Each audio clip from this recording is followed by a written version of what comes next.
आदि पर्व की विस्तृत कथा। महाभारत का पहला अध्याय। महाभारत का पहला पर्व आदि पर्व कहलाता है। यह संपूर्ण ग्रंथ का मूल है, जिसमें महाभारत की उत्पत्ति, वंश वृत्तांत, पांडवों और कौरवों की उत्पत्ति, उनके प्रारंभिक जीवन, द्रौपदी का स्वयंवर और विवाह जैसी घटनाओं का विस्तार से वर्णन किया गया है।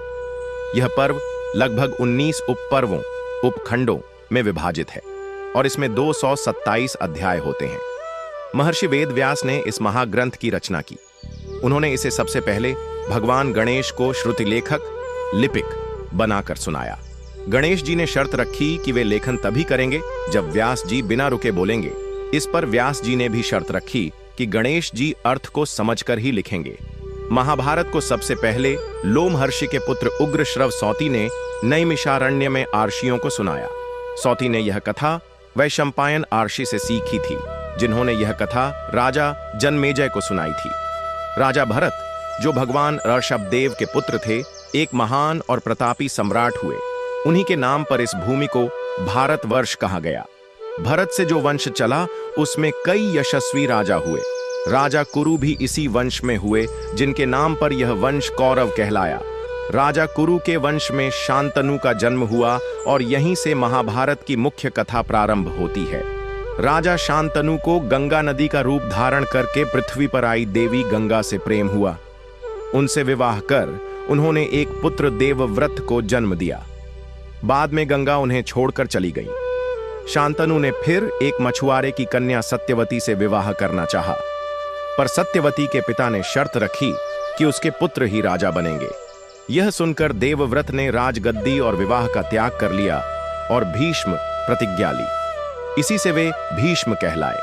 सत्यवती से शांतनु को 2 पुत्र हुए, चित्रांगद और विचित्रवीर्य। चित्रांगद युद्ध में मारा गया और विचित्रवीर्य ने काशीराज की कन्याओं अंबिका और अंबालिका से विवाह किया।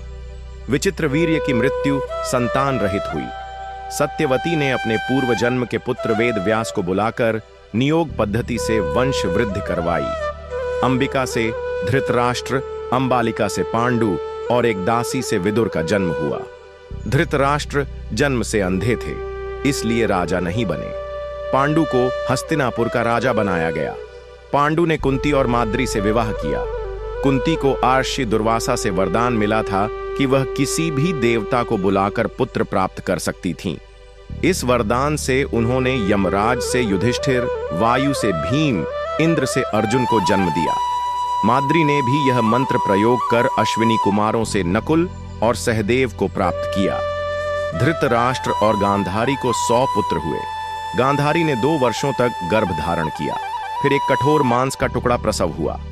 उसे आर्षि वेदव्यास ने 100 भागों में बांटा और उन्हें घी से भरे कलशों में रखा। वहीं से दुर्योधन, दुशासन आदि कौरवों का जन्म हुआ। धृतराष्ट्र की एक कन्या दुशला भी थी, जिसका विवाह सिंधु नरेश जयद्रथ से हुआ। पांडु ने एक दिन एक आर्षि को मृग समझकर बाण मार दिया था, जो श्राप दे गया कि यदि वह अपनी पत्नी को स्पर्श करेगा तो मृत्यु हो जाएगी। इसी कारण पांडु ने वनवास ले लिया और वहीं पांडवों का जन्म हुआ। पांडु की मृत्यु के बाद कुंती 5 पांडवों को लेकर हस्तिनापुर लौट आई। वहां पांडव और कौरव साथ में बड़े हुए और गुरु द्रोणाचार्य से शिक्षा प्राप्त की। अर्जुन गुरु द्रोण के प्रिय शिष्य थे। एकलव्य, जो निषाद राज का पुत्र था, उसने जंगल में द्रोण की मूर्ति बनाकर स्वयं शिक्षा ली और महान धनुर्धर बन गया। जब द्रोण को यह ज्ञात हुआ तो उन्होंने अर्जुन को श्रेष्ठ बनाने के लिए एकलव्य से अंगूठा मांग लिया। कर्ण, जो सूत पुत्र कहलाता था, अर्जुन का प्रतिद्वंद्वी बना, लेकिन उसे द्रोणाचार्य ने शिक्षा नहीं दी। तब वह परशुराम से शिक्षा लेने गया और उनसे शाप प्राप्त हुआ। दुर्योधन पांडवों से ईर्ष्या करता था।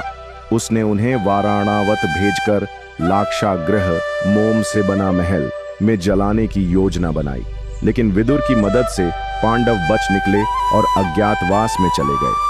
पांडव एक ब्राह्मण के वेश में एक ब्राह्मण के घर में रहने लगे। उस दौरान द्रुपद ने अपनी पुत्री द्रौपदी का स्वयंवर रचा।